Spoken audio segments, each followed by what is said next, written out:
Hi everyone, you guys must be wondering what this video is about. So in this video, I will talk about some working of the cube and some basics. In the consequent 3 videos, I am going to include the easy tutorial on the beginner's method. So let's get started. Okay, so first let's visualize the cube using the sides. A Rubik's cube has 6 sides, each of different color. Each side has one center and the center acts as pivot where you can turn the cube. Now these centers always stay in the same position. So even if I scramble the cube, the yellow is always opposite to the white, the blue is always opposite to the green, the red is always opposite to the orange. Now most of the people think that a Rubik's cube has to be solved face by face, but that's not true. Instead of solving the cube first white face, then maybe orange, then blue, we actually do it layer by layer, which I'm just going to talk about. So here comes the second visualization. Now think of the cube as layers. I'm holding the cube white bottom and yellow top. It doesn't matter which color is on the front. Now let's say that the bottom layer, this is called the first layer, and this is the second layer, and this is the third layer. Now in the beginner's method, we solve the cube layer by layer. So actually we make this layer, then we make this layer, then we make the last layer. So layers can be thought of like stories in a building. So like this is the first story, this is the second one, and this is the third one.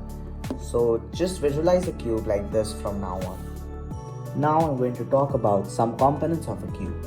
So first of all, this is really important, never break your cube. So this is just one of the spare cubes that I had and I don't use it anymore. So that's why I'm just doing this to show you guys some things. But don't break your cube because it can slow it down, it can even permanently break it, and also it can make the cube impossible to solve due to parity, which you will be learning later.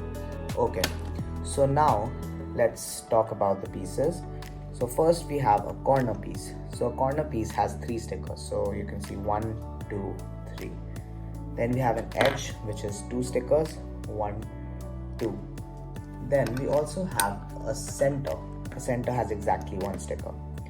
Now one important fact is that the center shows us which color has to be made on the face. So since this is the yellow center, all pieces have to be yellow like this.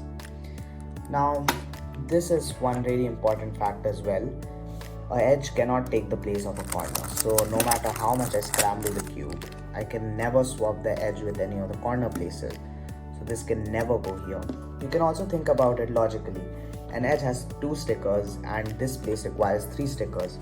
1, 2, 3. So of course it can't come there. Even a center cannot take the place of an edge or a corner. Of course, because it has just 1 sticker. Now there are some types of edges which do not exist. For example, you will never find an edge which has a yellow as well as a white sticker. Because as you can see, the white sticker is always opposite to the yellow center. And you cannot have an edge that actually goes in both of them.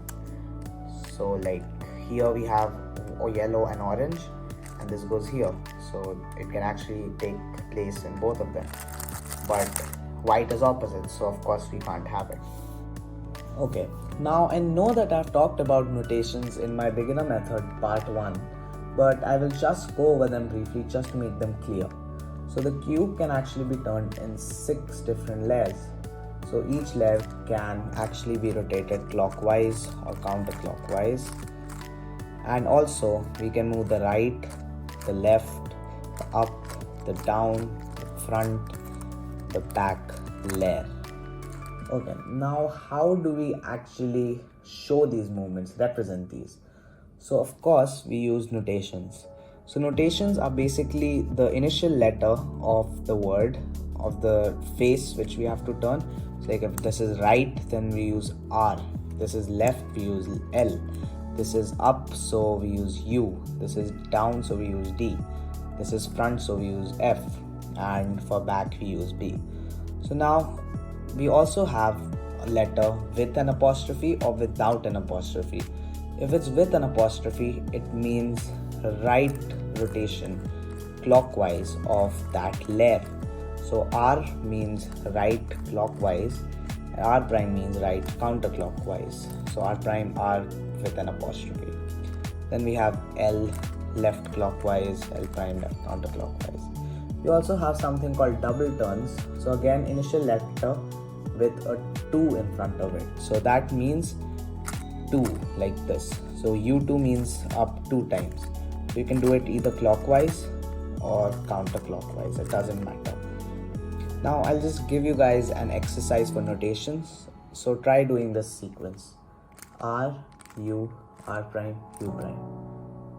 R, U, R prime, U prime.